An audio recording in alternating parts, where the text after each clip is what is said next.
दोस्तों नमस्कार, मैं Rajneesh Kumar PVR aquaculture farm से। कैसी है मेरी पीवीआर एक्वा फैमिली? होप सब बड़े स्वस्थ होंगे और सबका कल्चर भी बहुत अच्छा चल रहा होगा।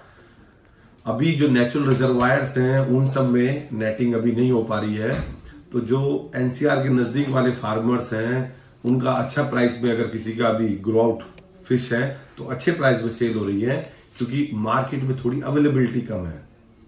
हमारी एक तो सर्दी में और एक बरसात के ड्यूरेशन में हमेशा फिश का प्राइस ज्यादा रहता है, क्योंकि बरसात के टाइम तो नेचुरल ब्रीडिंग टाइम है, तो बड़े बड़े रिजर्वायरों से कैचिंग नहीं हो पाती। और जब सर्दियां आती हैं स्पेशली नॉर्थ इंडिया, तो फीड का कंजप्शन, फिश का कंजप्शन बढ़ जाता है। तो ये दो मेन रीजन रहते हैं कि दोनों ड्यूरेशन में फिश का प्राइस लिटिल बिट हाइक मिलता है। दोस्तों आज इस वीडियो में हम बात करेंगे जो नेचुरल फूड अपने वाटर बॉडी में रहता है उसकी क्या इंपॉर्टेंस है, क्या सिग्निफिकेंस है, कि नेचुरल फूड का क्या रोल है अपने फिश फार्मिंग में। आपने बहुत जगह देखा होगा, बहुत लोग बोलते हैं कि आपने गांव के पोन्ड्स में मेजरली सुना होगा हमारे पोन्ड में बहुत खुराक है, वो फीडिंग नहीं कराते। दोस्तों सबसे पहले तो हमें ये देखना है कि जो नेचुरल फीड है उसका क्या रोल है। क्या वो मेन सप्लीमेंट या मेन फीड है, मेन न्यूट्रिशन फूड है आपकी फिश के लिए, और आपको अपनी वाटर बॉडी से कितना प्रोडक्शन लेना है। अगर आपको केवल अपनी वाटर बॉडी से एज्यूम करें हम 1 या 1.25 टन प्रोडक्शन लेना है मात्र 1 साल में, जो भी आप फिश कल्चर कर रहे हैं किसी भी स्पीसीज का, तो आप नेचुरल फीड पे भी उसको डेवलप कर सकते हैं, प्लांकटन डेवलप कर सकते हैं। लेकिन अगर आपको 4 टाइम्स उसी वाटर बॉडी को अच्छी तरह यूटिलाइज करके प्रोडक्शन लेना है, तो आपको कॉमर्शियल फीड पे ही जाना पड़ेगा, जो कि आज के समय में इस इंडस्ट्री की रिक्वायरमेंट है। अगर आप बहुत बड़ी वाटर बॉडी में प्रोडक्शन नहीं निकाल रहे हैं तो आप इंडस्ट्री के लिए बहुत अच्छा नहीं कर रहे हैं। आपने उस वाटर बॉडी को लो यूटिलाइज रखा, कंट्री को कहीं ना कहीं कम प्रोटीन दे पाए।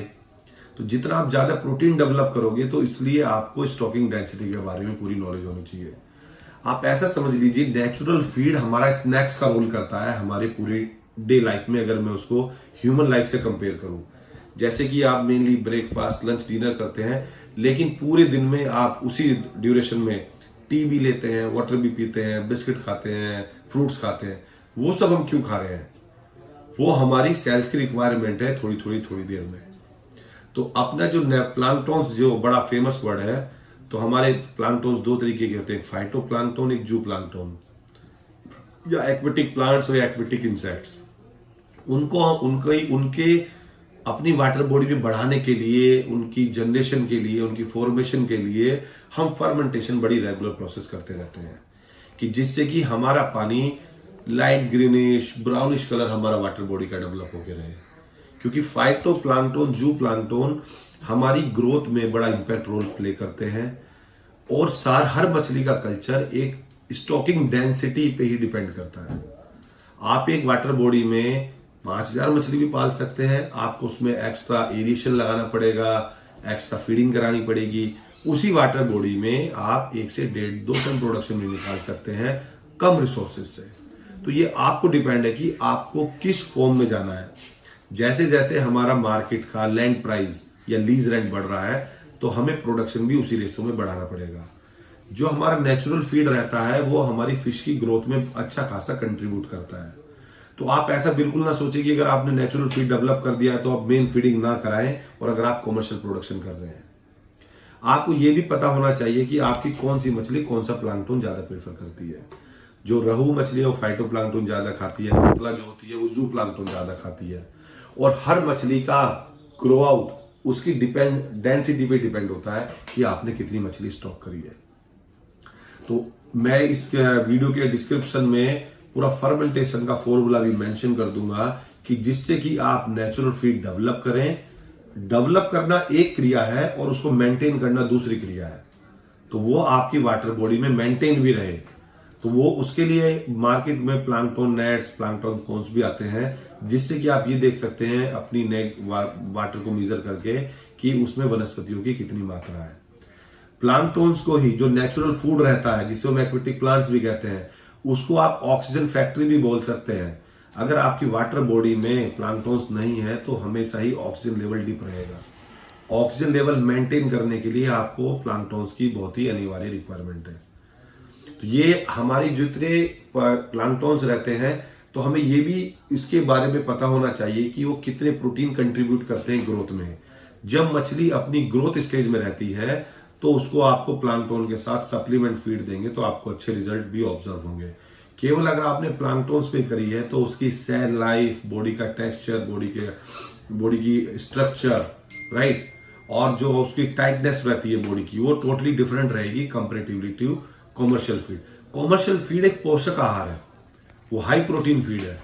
उसकी अब जैसे हमारी बॉडी बढ़ती है तो हमें रिक्वायरमेंट ज्यादा होती है। जैसे कि अगर आपने फ्राई या सेमी फ्राई फिंगरलिंग स्टॉक करे हैं तो उस ड्यूरेशन में हम उसे हाई प्रोटीन देते हैं। जैसे जैसे साइज उसका इंक्रीज होता रहता है, प्रोटीन वैल्यू हम डिक्रीज करते रहते हैं।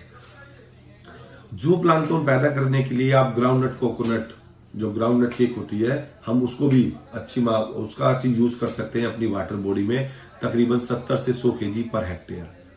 तो एक बार प्लांक्टन डेवलप करना है और एक बार उसको मेंटेन रखना है। फर्मेंटेशन आप 15 टू 20 डेज रेगुलरली अपनी वाटर बॉडी में यूज करते रहें। पानी, जैसे आप एक कल्चर निकाल लेंगे तो आपको अपनी नेक्ड आई से भी पता चल जाएगा कि पानी का कलरिश आपको बता देगा कि उसके अंदर फाइटोजूप्लांक्टन की मात्रा क्या है। क्योंकि जब मछली जब भी वो ऑक्सीजन लेगी तो वो जो वाटर को लेगी अपनी बॉडी के अंदर, तो वाटर को गिल से बाहर निकाल देगी, लेकिन जो भी उस वाटर के अंदर कंटेंट्स या इंग्रेडिएंट्स अवेलेबल रहेंगे उसको कंज्यूम कर लेगी। वही हमारे फीड का भी एक रूप होता है। तो क्योंकि हम चाहते हैं कि मछली हमारी जब भी मुंह खोले वो कुछ ना कुछ वह चीजें या कुछ ना कुछ इंग्रेडिएंट्स अपनी वाटर बॉडी से इनटेक करे और अपने बायोमास में गेन करे। हमारा जितना भी न्यूट्रिशन फीड रहता है, ये हमारा जो फिश है उसको किस स्टेज पे कितना प्रोटीन चाहिए, ये बहुत ही इंपॉर्टेंट है कि आपकी फिश की बॉडी वेट बायोमास क्या है। अगर वो ग्रोइंग स्टेज में है, या वो आपने अभी ब्रूडर स्टेज में ले आए हैं, या वो आपका फिंगरलिंग स्टेज में है, ईयरलिंग स्टेज में है, तो हर बॉडी का बायोमास के अकॉर्डिंग, साइज के अकॉर्डिंग हम उसका प्रोटीन कंटेंट अलग अलग करते हैं। तो अपनी वाटर बॉडी में नेचुरल फूड डेवलप कीजिए। अगर आप कार्ब्स कर रहे हैं तो स्पेशली उन्हें नेचुरल फीड की रिक्वायरमेंट है। इससे आपका एफसीआर मिनिमाइज होगा, फीड कन्वर्जन रेशो, आपकी डेज ऑफ कल्चर कम होंगे, आपकी मार्केट्स में फिश सेलेबल कम ड्यूरेशन में रेडी हो जाएगी। तो दोस्तों, बने रहिए अपने पीवीआर एक्वा यूट्यूब चैनल पर, जानते रहिए छोटी से छोटी बेसिक बातें फिश फार्मिंग से रिलेटेड। धन्यवाद।